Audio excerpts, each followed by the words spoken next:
The flashing red and blue lights painted the quiet street in chaos. A young black boy, no older than 12, stood frozen near the curb.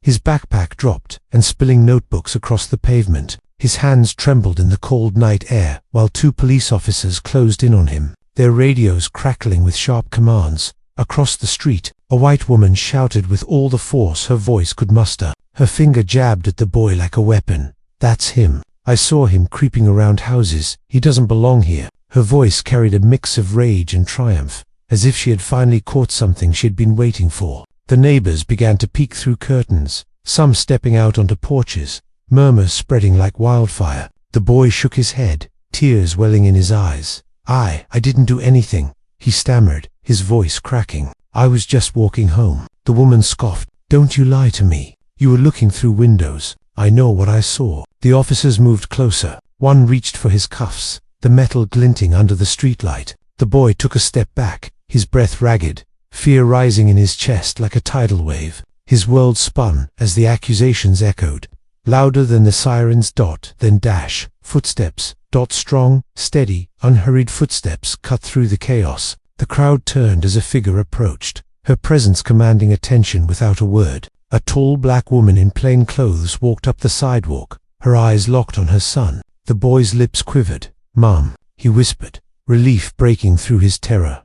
The officers hesitated, exchanging glances. The neighbor's face twisted with annoyance. "Oh, perfect," she sneered. "Here comes the mother to make excuses. Well, let me tell you something, lady, your boy is about to learn there are consequences." The woman ignored her. She reached her son, placed a firm but gentle hand on his shoulder, and turned her gaze to the officers. Her voice was calm, but it carried a weight that pressed on everyone who heard it. "Step away from my child." The officer holding the cuffs frowned. "Ma'am, we got a call from a resident here. We're just doing our job." The woman's eyes didn't waver. "And I'm doing mine." The neighbor barked a laugh, sharp and ugly. "Doing yours? What are you gonna do? This isn't about you, it's about that boy sneaking around where he doesn't belong." Silence spread across the block. The mother slowly reached into her pocket. Gasps rippled through the crowd as she pulled out a leather badge case and flipped it open. The shield gleamed under the flashing lights. The nearest officer blinked, caught off guard. The neighbor's jaw dropped. The mother's voice cut through the night like steel. "Chief Daniels, Metropolitan Police, and unless you want me writing up both of you for unlawful detainment of a minor, you will take 3 steps back right now." For a moment, no one moved. The weight of her words seemed to anchor the officers in place. The boy's chest heaved as he clung to his mother's arm, staring at her with a mix of awe and relief. The neighbor shook her head violently, as if refusing to believe what she had just seen. "You are lying. That can't be true. A police chief, you—" Her voice cracked, desperation seeping through, but the authority in the mother's stance left no room for doubt. She stepped forward, her badge still displayed. "You thought you could intimidate a child with lies and fear," she said, her eyes narrowing at the neighbor. "But tonight, you picked the wrong family." The crowd, which had been murmuring moments ago, fell into complete silence. The officers slowly lowered their hands, stepping back as instructed. The neighbor's face turned pale under the streetlight. That the mother bent down to her son's level, brushing a tear from his cheek. Her voice softened, but every word still carried power. "You're safe now. Nobody touches you when I'm here." The boy nodded, but his small frame trembled. The wound of humiliation and fear would not heal so quickly. The mother's jaw tightened as she looked back at the officers, then at the neighbor who still stood clutching her robe like armor. The mother slipped her badge back into her pocket, straightened, and said in a voice cold as ice, "This isn't over." And with those 3 words, the air grew heavier. The neighbor swallowed hard, knowing something far bigger had just begun. The boy clung to his mother as the flashing lights kept painting the street red and blue. No one dared to move. No one dared to speak, because everyone knew the real story had only just started. The air still buzzed with the tension left hanging after Chief Daniels' words. The crowd had grown thicker, neighbors, curious enough to slip out in slippers and robes, whispering behind their hands. The boy stood clutching his backpack tightly now, as if it were his only anchor to the world. His mother's hand rested firmly on his shoulder, steady and unshakable. The officers shifted awkwardly. One cleared his throat, trying to recover some sense of authority. "Chief Daniels, ma'am, with all respect, we were responding to a call." The resident here stated that this boy was trespassing. The neighbor, still red with anger, jabbed her finger again toward the child. Exactly. Don't let her intimidate you. He was sneaking around. I saw him with my own eyes. The mother's gaze snapped toward her, sharp enough to slice through the woman's words. She didn't raise her voice, but the calm fury in her tone made every syllable sting. You saw what you wanted to see, she said. But lies don't hold up under a spotlight, and I know a liar when I see one.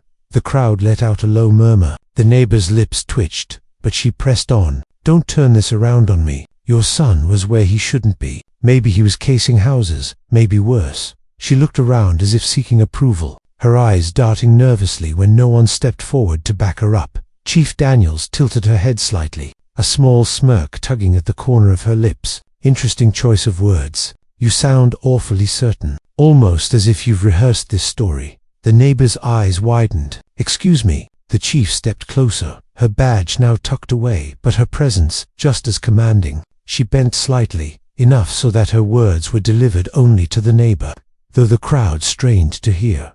I've been in law enforcement for 20 years, and I've dealt with you before. The neighbor's face went pale. What are you talking about? But Chief Daniels didn't answer immediately. She straightened, turning back to the officers. Let me make something clear. My son was walking home from school. He has the right to exist in this neighborhood without being treated like a criminal. Your call was based on one resident's accusation. That is not probable cause for detainment, let alone arrest. The officers, caught between duty and fear of reprimand, nodded hesitantly. One of them muttered, "Understood, Chief." But the neighbor wasn't ready to surrender. Her voice grew shrill, shaking with both anger and desperation. You can't protect him just because you wear a badge. This neighborhood has rules. People like him. Her words cut off as the chief's eyes narrowed dangerously. The neighbor swallowed the rest of her sentence, realizing she had nearly spoken out loud what had been festering inside her all along. The chief stepped closer again, her shadow falling over the woman. Her voice was low, almost a whisper, but heavy with meaning. Funny thing about rules, she said. They tend to apply to everyone, even you. The neighbor flinched, her bravado faltering for the first time. What do you mean? The chief didn't answer immediately. Instead, she turned to her son, kneeling so her eyes met his. Did you step on anyone's property? He shook his head vigorously. No, Mom. I was just cutting across the sidewalk, I promise. She smiled softly, brushing his cheek. That's all I needed. Then she stood, facing the neighbor again. Her voice carried across the street, firm and resolute. This isn't just about my son tonight. This is about truth. And if I start digging, I have a feeling I'll find more than you want me to. The neighbor's face tightened. Her eyes darted toward the crowd, then back to the chief, panic flickering for just a moment. She quickly masked it with a sneer. Go ahead, you won't find anything. But her trembling hands told another story. The chief leaned in one final time, close enough that only the neighbor could hear. I remember your name, and I remember a case file with it. The neighbor's breath caught in her throat. Her eyes flickered with something: fear, recognition, maybe both. The chief stepped back, her expression unreadable. She held her son's hand and started to lead him away. But before leaving the circle of flashing lights and watchful eyes, she turned back, her voice carrying one final promise. This isn't over. The neighbor stood frozen, her fists clenched at her sides, sweat forming at her brow despite the cool night. The crowd whispered louder now, suspicion shifting away from the boy and toward her. And as the patrol cars slowly pulled away, the neighbor realized something chilling. Chief Daniels wasn't bluffing. She really knew something, and soon, the whole neighborhood would know too. The next morning, sunlight spilled across the neat lawns and quiet cul-de-sac, but the air felt different, thicker, charged, as though everyone knew last night's events had cracked the perfect picture of the neighborhood. Curtains fluttered as eyes peeked from behind them. Whispers carried across driveways in the Daniels home. The boy sat at the kitchen table, staring blankly at his untouched cereal. His mother stood by the counter, uniform pressed and badge clipped to her chest, but her mind was elsewhere. She sipped her coffee, watching her son with worry. You didn't sleep, she said softly. He shook his head. Every time I closed my eyes, I kept hearing her yell. I kept seeing the lights. She knelt beside him, taking his hand. Listen to me. You did nothing wrong. Don't you ever forget that. Fear is what people like her use, but we don't let fear win. Do you understand? He nodded slowly. The though the shadows under his eyes betrayed how deeply the wound cut. Her phone buzzed. A message. She glanced at it, and her jaw tightened. Anonymous tip. Check the Simmons property records. Her eyes narrowed. Simmons, that was the neighbor's name. Her instincts told her this wasn't random. Stay here, she told her son. Aunt Carla's coming to watch you. Mom, are you going after her? He asked Dot. She kissed his forehead. I'm going after the truth. By mid-morning, Chief Daniels stood outside the county records office, her heart beating steady with purpose. She moved like a woman who knew exactly where she belonged. Within minutes, she had access to the files she needed. She flipped through old records, fingers sliding across dusty folders. And there it was. Simmons, Margaret. At first glance, it seemed ordinary property taxes, house deed, minor citations. But tucked between the papers was something that didn't belong. A police incident report, more than a decade old. Her eyes scanned the words. Trespassing complaint filed by Simmons against a teenage boy. Complaint later dropped after inconsistencies in witness statements were found. No charges.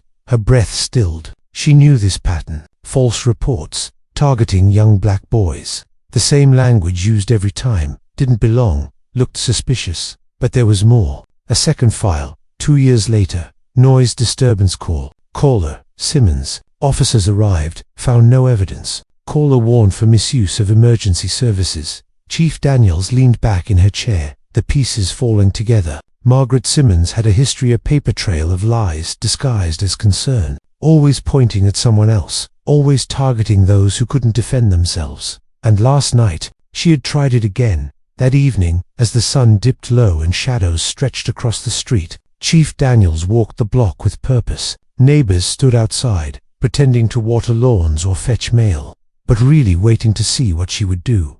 She stopped at the Simmons house. Margaret stood on her porch, arms crossed, lips curled into a sneer. Back so soon, Chief, Margaret said, her voice dripping with false confidence. Come to apologize for making a scene. The chief didn't blink. I came to give you a chance to explain yourself. Last night wasn't the first time, was it? Margaret stiffened. I don't know what you're talking about. Oh, I think you do.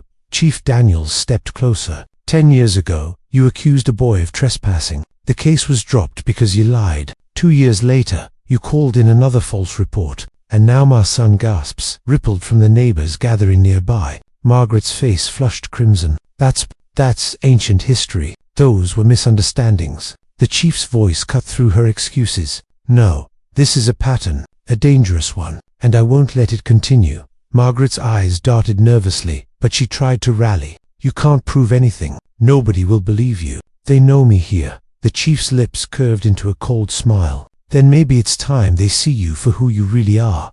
The boy had come outside by then, standing beside his mother, his small frame straightening with courage. Margaret's eyes flicked to him, and for a moment, her mask cracked. You don't belong here. Margaret spat, the words sharp, ugly, and louder than she intended. The crowd gasped, whispers rising in shock. The chief didn't flinch. She placed a steady hand on her son's shoulder, her voice calm but laced with fire. You just told the truth, Margaret, and the whole street heard it. Margaret's chest rose and fell rapidly, panic blooming in her eyes. For the first time, she realized her lies were unraveling thread by thread. In front of everyone she thought she controlled, and Chief Daniels wasn't finished. She leaned in, her words like a blade. I'll find everything you've tried to hide. And when I do, you won't just lose this neighborhood. You'll lose everything.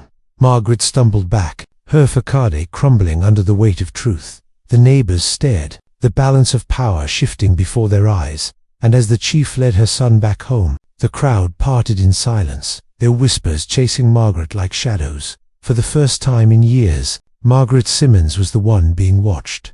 The neighborhood was no longer quiet. Margaret Simmons' porch, once the centerpiece of her smug authority, now felt like a stage under harsh lights. People watched her differently now, not as the self-appointed guardian of their cul-de-sac, but as someone hiding something rotten. And Margaret could feel it. Every glance, every whisper, scraped at her nerves. Inside her house, she paced the living room like a trapped animal. Her hands shook as she fumbled with her phone, dialing quickly. They can't prove anything, she muttered, trying to convince herself. It's just her word against mine. But deep down, She knew Chief Daniels wasn't bluffing. The woman's eyes last night had carried the weight of truth. Margaret pressed the phone to her ear. "Hello, it's me," she hissed. "We have a problem. She's digging. You told me this would never come back." The voice on the other end was curt, nervous. "Keep your mouth shut. The more noise you make, the faster this falls apart." Margaret's breath caught. She hadn't expected fear in his voice.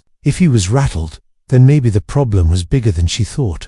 Across the street, Chief Daniels sat at her desk, papers spread out like puzzle pieces. Her son watched from the couch, chewing his lip nervously. "Mom," he said quietly, "why does she hate us so much?" Daniels paused, her pen hovering over the paper. She turned to him, her voice soft but steady. "Some people are afraid of what they don't understand. They turn that fear into hate, but hate always leaves footprints, and I'm going to follow hers until we know the truth." He nodded, but his small shoulders slumped. "It's not fair. Everyone stared at me like I did something bad." Her chest tightened. She pulled him into her arms, holding him close. "You did nothing wrong. The shame isn't yours, it's hers. And one day, they'll see it." But even as she comforted him, her mind raced. Margaret Simmons wasn't acting alone. Someone else's shadow stretched behind her lies. That night, Margaret tried to strike back. She marched up the street, stopping at the Carter's home, a couple who had lived next door for years.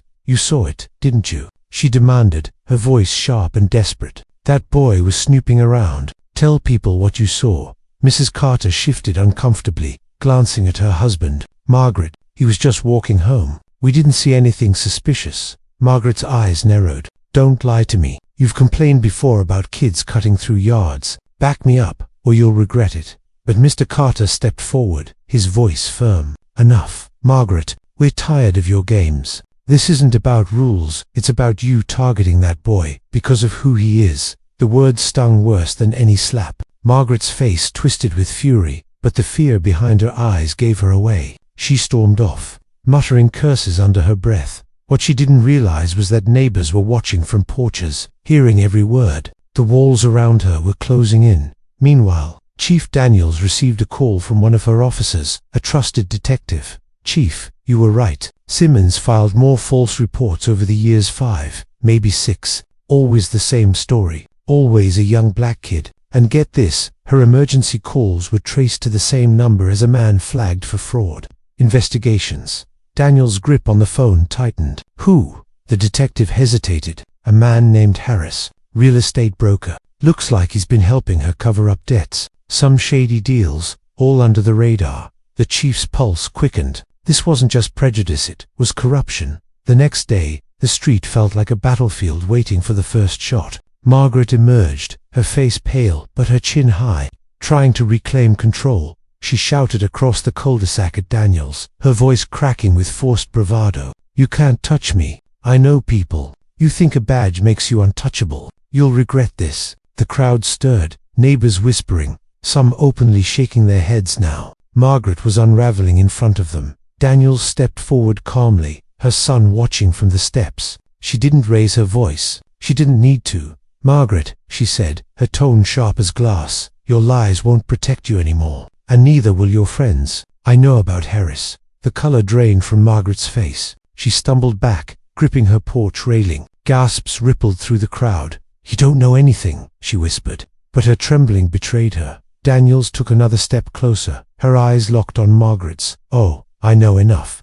And soon, everyone will." The street fell silent, the tension thick enough to choke on. Margaret's mouth opened as if to speak, but no words came out. And in that silence, the balance of power shifted completely. For years, Margaret Simmons had been the loudest voice on the block, but now, with every secret cracking open, she was the one being silenced.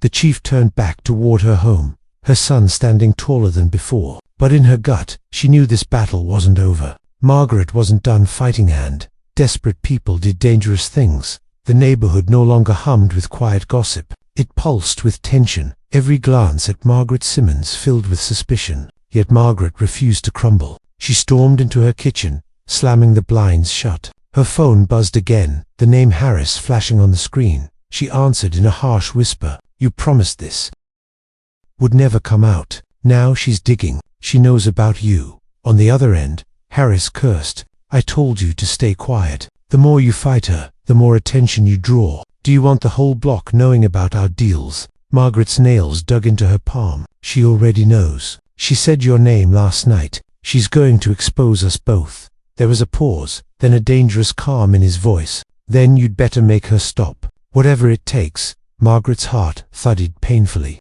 Harris wasn't just a partner in shady real estate schemes. He was the one who'd pulled her strings for years. And now, he was turning the screws tighter. Meanwhile, Chief Daniels sat at her dining table. Papers and files spread before her, like the pieces of a storm. Her son sat close, sketching quietly in his notebook, though his eyes flickered with worry every time the phone rang. Her detective's voice crackled through the line. Chief, we've traced Harris' name through half a dozen shell companies. Simmons' mortgage was refinanced under his schemes. He's been laundering money through property flips in this neighborhood. Daniel's brows knitted. So Margaret wasn't just calling in false reports for prejudice. She was protecting him. That's right. Anytime kids walked too close, she cried, suspicious, to keep attention away from the properties Harris was moving. The chief's eyes darkened. This was deeper than neighborhood squabbles. It was exploitation wrapped in racism, designed to keep power where it didn't belong. Her son looked up from his drawing.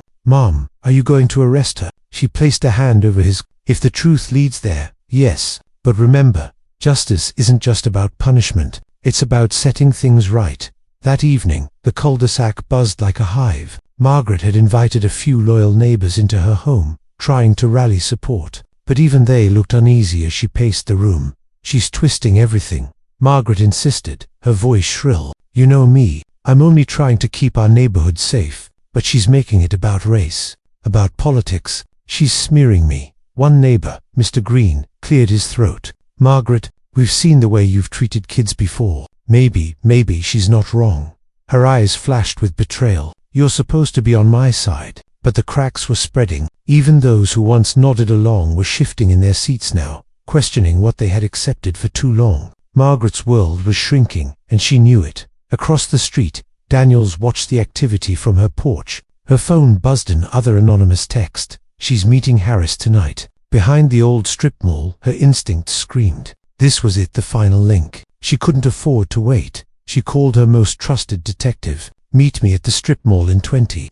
No sirens. We do this quietly. Her son tugged at her sleeve. Mom, don't go. What if something happens? She knelt, looking him straight in the eyes. I have to, not just for us, for everyone she's hurt. But I promise you this, I'll come back. He nodded, though his eyes filled with tears. She hugged him tightly, then rose with resolve hardening in her chest. The strip mall was nearly abandoned, its parking lot cracked and overgrown with weeds. Under a flickering streetlight, Margaret's car idled. She sat behind the wheel, drumming her fingers on the steering wheel as Harris approached from the shadows. You dragged me out here, he said coldly. What's your plan? Margaret's voice shook. She's going to ruin me.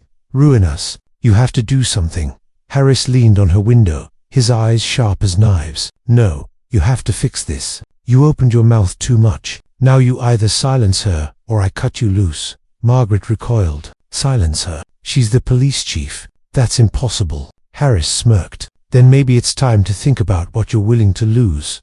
Margaret's breath came shallow. Her whole body trembled. She had spent years convincing herself she was in control, that she was protecting her neighborhood. But now the truth was clear. She was nothing but Harris' pawn from the shadows.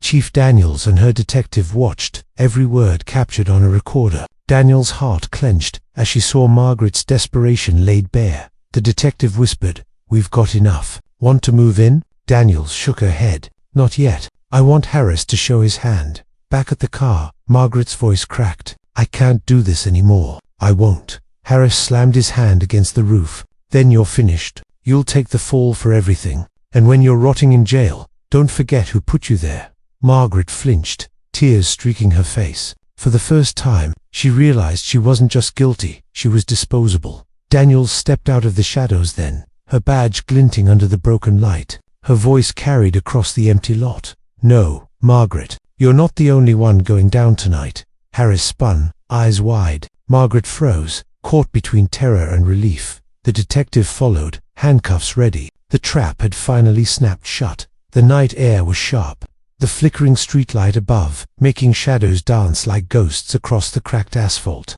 Harris froze where he stood, the confidence draining from his face as Chief Daniels stepped fully into the glow. Her badge gleamed, her stance steady. "Chief," Harris sneered, trying to recover. "This isn't what it looks like." Daniels' lips curved into a bitter smile. "It's exactly what it looks like. Money laundering, fraud, using Margaret to keep people away from your dirty deals, and threatening her when she got sloppy." The detective moved in, snapping cuffs around Harris's wrists before he could lunge. He cursed, struggling, but it was useless. His empire of shadows had collapsed under the weight of truth. Margaret sat frozen in her car, her hands gripping the steering wheel so tightly her knuckles went white. She stared straight ahead, as if hoping this was just another nightmare she could wake from. "Step out, Margaret," Daniels ordered, slowly, like a puppet whose strings had been cut. Margaret opened her door and stumbled onto the pavement. Tears streaked her face, her once proud posture now bent under the weight of exposure. "You don't understand," she whispered, her voice trembling. "He made me do it. He said if I didn't, I'd lose everything." Daniel's eyes were steady, but her tone was unyielding. "You chose to obey him. You chose to hide behind lies and fear. And you chose to put innocent kids in danger to protect yourself." Margaret shook her head wildly. "I was protecting my home." "No." Daniel's voice cut through her excuses like a blade. "You were protecting his secrets. And tonight, the truth caught up with you." The detective led Harris toward the cruiser, his curses fading into the distance. Margaret stood trembling, her neighbors' voices already echoing in her mind, the shame settling in like a weight she could never shed. The next morning, the cul-de-sac buzzed again, but this time with something new: relief. Harris's arrest had spread like wildfire. Margaret Simmons was under investigation, her years of false reports and schemes laid bare for all to see. On her porch, Chief Daniels watched her son ride his bike slowly up the sidewalk, the fear from nights before replaced with a spark of freedom. He stopped at the steps, smiling shyly. "People waved at me today, Mom. Even Mrs. Carter gave me cookies." Daniels smiled, kneeling to meet his eyes. "That's because they see the truth now. You've always belonged here. Don't ever doubt that again." His small voice was thoughtful. "But why did she hate us so much?" Daniels paused, brushing a hand over his hair. "Sometimes, hate is easier for people than facing their own failures. Margaret used lies to hide what she didn't want people to see, but lies never last forever." He nodded slowly, the lesson sinking deeper than any wound. Later that week, a town meeting was held. The room was packed, neighbors, council members, and reporters filling every chair. Chief Daniels stood at the front, her son sitting proudly in the first row. She raised her voice, steady and strong. "Last week, my son was nearly arrested because of a false report. Not the first report from Margaret Simmons, but the latest in a long line of them. For too long, prejudice has been disguised as concern, and corruption has been hidden in plain sight." Murmurs of agreement filled the hall. She continued, "Let me be clear. No child should grow up afraid of walking home. No parent should fear their kid being targeted for simply existing. And no one, no matter their title, their skin color, or their money, should be above accountability." The applause was loud, rising like a wave. Her son's smile shone brighter than any badge could. That evening, as they walked home under the stars, he tugged her hand. "Mom, do you think it's over now?" Daniels glanced at him, her eyes soft but resolute. "For Margaret and Harris, yes, but prejudice doesn't vanish in one night. It's a fight we keep having. The difference is now, people see, and when people see, change begins." He thought about that, nodding. "I'm glad you're my mom." Her throat tightened, emotion threatening to break through. She squeezed his hand, whispering, "And I'm proud you're my son." They reached their porch, the house warm with light. The neighborhood that once looked at them with suspicion now looked with respect. And as Chief Daniels stood tall, watching her son run inside, she knew this truth with every fiber of her being. Sometimes, losing everything, reputation, lies, false power, is the only way to reveal what really matters: justice, love, and the courage to stand tall even when the world tries to break you. The end.